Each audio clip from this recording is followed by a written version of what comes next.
Hi, welcome back to my channel. I'm Patty Blue Hayes, award-winning author of the book Wine, Sex, and Suicide, My Near-Death Divorce. And I'm gonna continue the reading.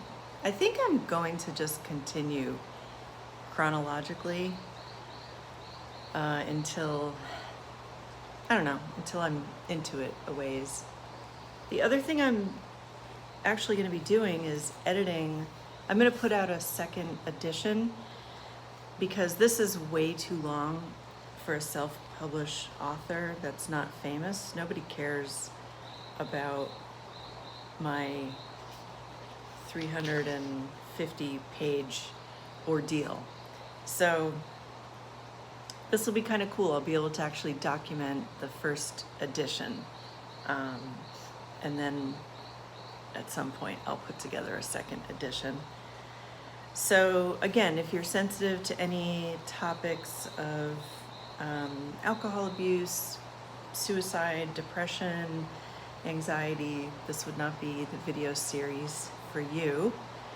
And I'm going to continue with Monday, November 1st. Hopefully you can't hear the rain too much. If it's like really stormy, then I might just have to stop. I live in Panama and it's rainy season and we have had a lot of rain. Okay, Monday, November 1st. My second Halloween venture was better than the first, at least for a while. I spent the entire day unsure if I could get my shit together enough to make it out of the house at all. But I couldn't see hiding out in the pool house with the TV turned up to drown out the delighted screams of trick or treat in what had been our neighborhood, now just mine. Who knew that in a separation, the division of property would extend to geographic locations? No longer do I have our favorite restaurants, and LA is now just my city, an entire city all to myself, not something I ever wanted. I pulled on the Moulin Rouge costume and mask and joined a friend at a party in the artsy Eagle Rock neighborhood where partygoers brought bags of candy to hand out to the hundreds of kids teetering up and down the street.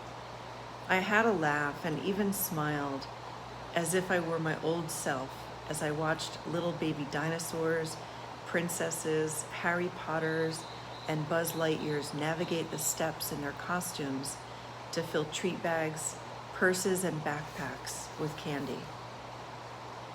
I even ate some lasagna and struck up a conversation with strangers without blurting out, "My husband just left me." Around 10:30, I said thank you to the hosts and a round of goodbyes to the other guests. I really didn't want to go home though, so I went to a local bar to see if any Halloween festivities were still going on. I just want to put a side note in here. You know, like in a horror movie, when the person says, "I'm just going to go into the basement and see what's happening, even though there's no power and it's dark and I don't have any weapons." This is that. And I'm sure you can relate to that. Like, you know in your mind, like, yeah, this decision could be trouble, but I'm gonna do it anyway because I'm in pain and I want to avoid it. So, yeah. The dance floor and outdoor patio were empty, a row of blinding TV monitors flashing over the bar. It was karaoke night and the place was relatively quiet, but I took a seat at the bar and ordered a glass of red wine anyway. I had a nice conversation with a guy who sang a few songs. He was a professional musician who'd just moved from the East Coast, where he divorced after 16 years of marriage. We swapped stories. I was flattered he asked for my number before he left, a responsible guy thinking about his work week starting the next morning. I had nothing to wake up for and even wondered if I had anything to live for. As soon as he left, Jay swooped in, taking the bar stool next to me. Jay was attractive in an overgrown golden boy sort of way. He had intense blue eyes, a crisp white shirt, his tie still knotted at his neck, and a watered-down rum and coke in hand. He paid quick attention to me, and I liked it. Even in my stressed-out state of mind, I sensed Jay was manic. I guess I was too. He waited for his change from the bartender and whispered, "She hasn't given me my change all night." He told me he was supposed to be on a flight to Hawaii to shoot a pickup for a TV show, but he just didn't want to go, that he'd rather be talking with me. His father controlled him. My nose was adorable. He was divorced. He worked as a ghostwriter for famous celebrity biographies. I didn't care about truth or fiction. He kept paying attention to me, and it seemed to be the elixir I desperately needed. Oh gosh, I look away for a second and I lost my spot. We ventured on to another place when the karaoke bar closed. He felt empathy for me after I shared my story. He told me how much he liked my company, that we could be buds. He leaned in close to me as he paid for a glass of champagne I ordered. "You know, I was married for 16 years, and she never did oral sex for me." "Ever?" I was shocked and confused. "Why did you put up with that?" "I had a deep love for her and needed to take care of her." Maybe it was a financial thing? He mentioned she was a wealthy woman. I didn't really pick up entirely heterosexual vibe from him. There was an effeminate, brotherly quality to his gestures with me. I asked him to loosen his tie. "Oh, thank you for thinking about my well-being, sweetie. You're so thoughtful." As he removed the tie, he added, "I don't even want this tie. You can have it. It's a $700 Valentino tie." "I don't want your tie, Jay. Sell it on eBay." "I'll just give it to somebody. It's not important to me anymore." He carefully folded his tie and held on to it as we made small talk with another guy at the bar. That was when Jay got jealous. He whispered into my ear, "You're into that guy, aren't you? That's okay." It was completely irrational, but I liked that he seemed interested enough to be territorial. I stood closer to Jay as a primal way of signaling I wasn't interested in the other guy. I was drinking up the attention, surprised at how thirsty I'd been for some. That bar was closing, and neither of us wanted the night to end. I asked him to come back to the empty house. The risk I was taking was exhilarating.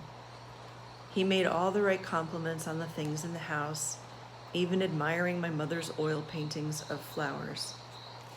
We sat on the 2 kitchen bar stools and perused the internet for funny videos and compared Facebook pages. He IM'd some celebrity Facebook friends and apologized for pictures of sexy female models on his friend list. He was boyish in his ineptitude with the computer. Actually, a boy would have had more computer skills. He was helpless in some ways, vulnerable in others, and strong in a psychotic, manic way that I found strangely attractive. I fantasized about giving him his first blah blah in 16 years, if in fact that was even the truth. I would have some type of control over him, and he would be forever grateful to me. If I couldn't make Mark happy, perhaps with this stranger's thing in my mouth, I could make him happy. He got quiet as he pulled me closer to him and unraveled the tie that had been folded neatly in his hand. "Here, let me put this on you." He draped the tie behind my neck and slowly twisted the 2 ends around each other. I felt the heat from his hands as I surrendered my neck to this stranger. His breath was tinged with nicotine as he wrapped the tie firmly around my exposed, vulnerable self. The thought crossed my mind that he could be the Valentino tie killer and strangle me.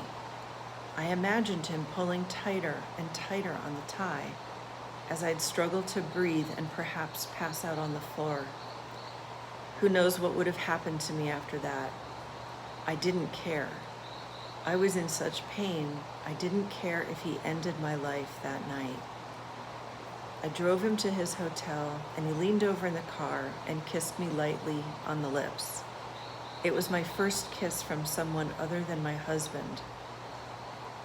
I felt a strange mix of guilt and pleasure.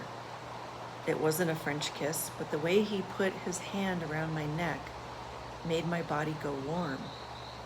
I confessed my risky behavior to my therapist. I hope that's the last of Jay. Well, no, that's not the last of Jay.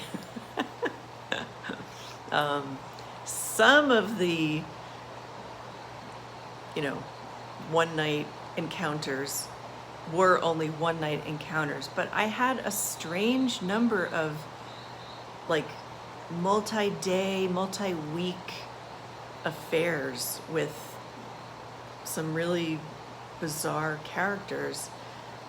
And when I look back on this, obviously there came a time when I healed, I stopped doing all of this self-destructive behavior,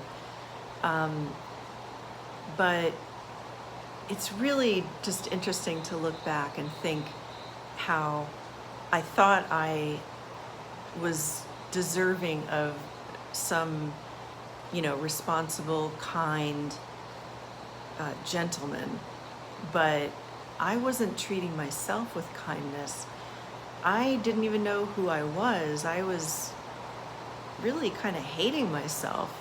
And so, of course, I'm not in a position to attract anybody, friend, boyfriend, anyone, to be at that same energy. So it's a good question to ask yourself. If you're surrounded by people who aren't treating you well, it's worth looking at how you're treating yourself and how deserving you feel of being treated with respect and kindness. Because a lot of times it's that kind of the self-loathing or the feeling that we don't deserve to be treated with respect and dignity, and also having a lack of boundaries. If you've had a lack of boundaries and you start learning how to say no, it's incredibly difficult, but it's also the key to personal freedom. So I'll pick up next time. Thanks for watching. Subscribe if you want to get updated. We have a ways to go in the book.